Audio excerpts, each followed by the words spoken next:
আসসালামু আলাইকুম ওরহমতুল্লাহি ওয়াবারাকাতুহু।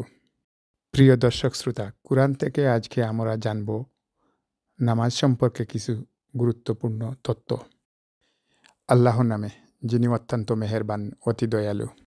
আমাদের সৃষ্টিকর্তা আমাদেরকে নির্দেশ দিয়েছেন ইকামতে সালাহ প্রতিষ্ঠা করার জন্য।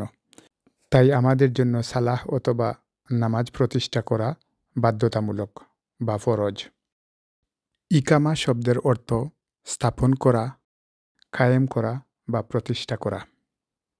আর সালাহ শব্দের অর্থ আল্লাহকে স্মরণ করা অথবা তিনির আনুগত্য করা।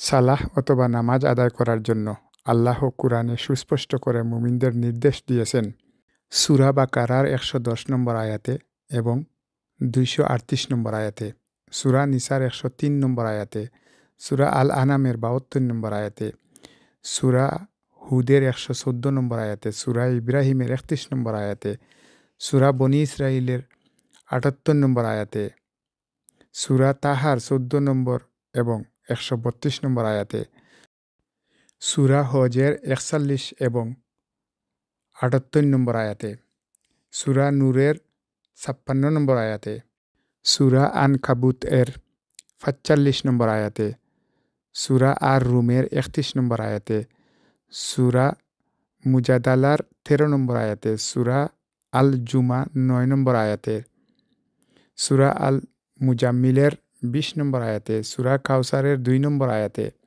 সূরা লুকমানের ১৭ নম্বর আয়াতে, সূরা আজআবের ৩৩ নম্বর আয়াতে, সূরা মুমিনুন এর ৯ থেকে ১১ নম্বর আয়াতে, সূরা আল মারিজের ৩৪ এবং ৩৫ নম্বর আয়াতে।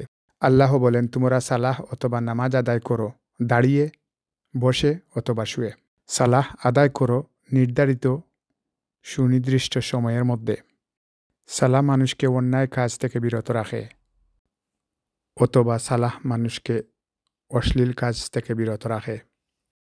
আল্লাহ নির্দেশ দিয়েছেন যত্ন সহকারে নামাজ আদায় করার জন্য, আর বলেছেন মধ্যবর্তী নামাজ গুরুত্বপূর্ণ। আল্লাহ বলেন, তোমরা এমনভাবে নামাজে দাঁড়াও যেভাবে অনুগত সেবকরা দাঁড়ায়।